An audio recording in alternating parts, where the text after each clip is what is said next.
A little delivery van started to silently appear on cobblestone back alleys and narrow high streets in the late 1950s.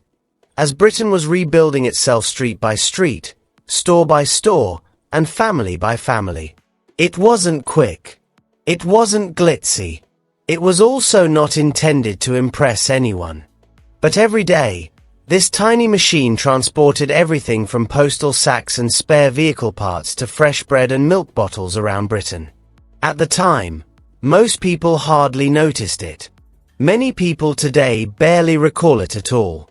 However, beneath its unassuming exterior was a van that powered thousands of tiny enterprises during a pivotal point in British history. This was the Austin A35 van, a vehicle that became one of Britain's most trusted working tools due to its dependability and quiet effectiveness. However, it gradually vanished from the highways virtually without anyone noticing. You must return to post-war Britain in order to comprehend the Austin A35 van. The nation was still getting over the industrial and economic damage caused by World War II. Only recently had rationing ended, and tiny family companies were starting to prosper once more. Affordable transit that could transfer goods through both remote villages and congested city streets was necessary for bakers, electricians, repair businesses, grocers, and postal services. For daily delivery, large commercial trucks proved costly and unfeasible. Britain needed something compact, effective, and dependable. This necessity was already recognized by the Austin Motor Company. There was a market for tiny working vehicles, as demonstrated by earlier small vans like the Austin A30 base commercials. However, by the middle of the 1950s, changes were required. Based on the well-liked Austin A35 saloon, Austin debuted the A35 van in 1956. It was straightforward, robust, and made with functionality in mind above anything else. The A35 van appeared modest, almost humble, at first impression. Its compact size and rounded body lines mirrored the design of the passenger automobile from which it originated. However, the design was entirely altered behind the wheel.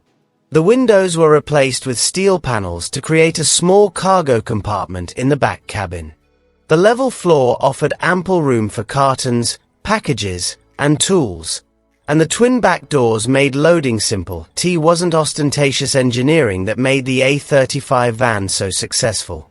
It was the design's subtle practicality. Austin's trusty 948 cubic centimeters A-series engine was located under the hood. Despite its modest power output, this compact four-cylinder engine was renowned for its dependability and fuel efficiency. It wasn't designed to be fast. Rather, it provided small enterprises with precisely what they needed: consistent performance, minimal operating expenses, and mechanical simplicity that local garages could readily maintain. Another benefit was the van's small size. Large automobiles were never intended for Britain's oldest cities. Something nimble was required in packed market squares, narrow alleys, and narrow alleyways. Larger vans found it difficult to maneuver around corners and slide past parked automobiles, while the A35 van could do it with ease. This small van became a part of everyday life for thousands of retailers and craftspeople. Outside bakeries and corner stores, the familiar sound of its tiny engine starting up frequently marked the beginning of early mornings. Postal routes, hardware deliveries, and milk rounds all depended on vehicles like the A35 van. It was common to find one parked outside almost every establishment on the high street. However, the van's appeal extended beyond its usefulness. Many drivers developed a silent bond with it. With an excellent perspective of the road ahead, the driving position was authoritative and erect. The controls were simple, mechanical, and devoid of the intricacy that would eventually be found in contemporary cars. It was the kind of device that promoted familiarity. Owners became familiar with its noises, peculiarities, and engine rhythm. The A35 van was never intended to be a long-term star, despite its usefulness. It was constructed at a time when the British automotive industry was constantly changing. The commercial van industry was becoming more and more competitive as manufacturers raced to update their vehicles. Larger vans with greater power and capacity were being introduced by companies like Bedford and Ford. Nevertheless, the A35 van maintained its position solely on the basis of dependability. For many small businesses, its capacity of about half a ton of cargo was more than sufficient. Heavy loads and bumpy roads were handled with ease by its robust suspension. Additionally, maintenance remained easy and reasonably priced because it shared many parts with the A35 passenger car. However, despite its reputation for dependability, the van had many drawbacks. Its little engine, which made it affordable, also meant that its performance was, at best, mediocre. When the van is fully loaded, it may feel sluggish on open roads or lengthy climbs. In order to maintain velocity, drivers occasionally had to carefully operate the gearbox.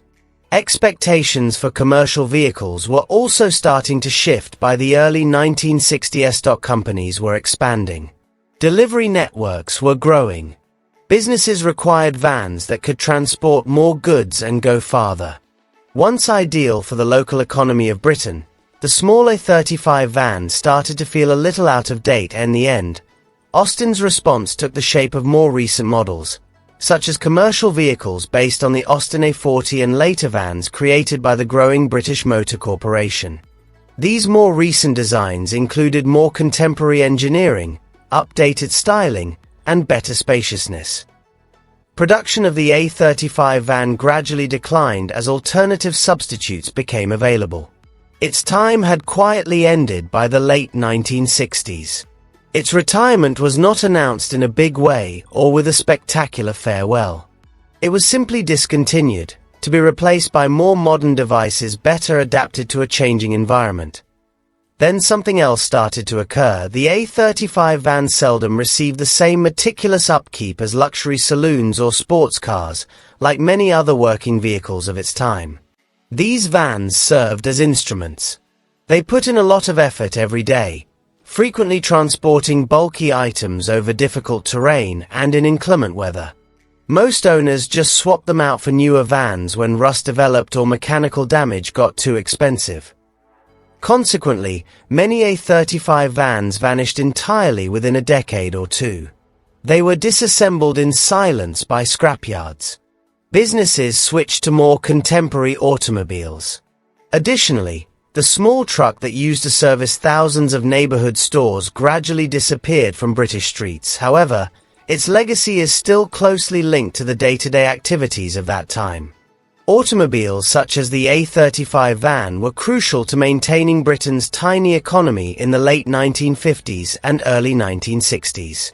Long before there were contemporary courier networks, they delivered packages to homes, bread to mourning clients, and supplies to workshops. Surprisingly few instances still exist today. When one does show up at a historic car event, older guests who recall seeing them everywhere decades ago tend to pay quiet attention to it.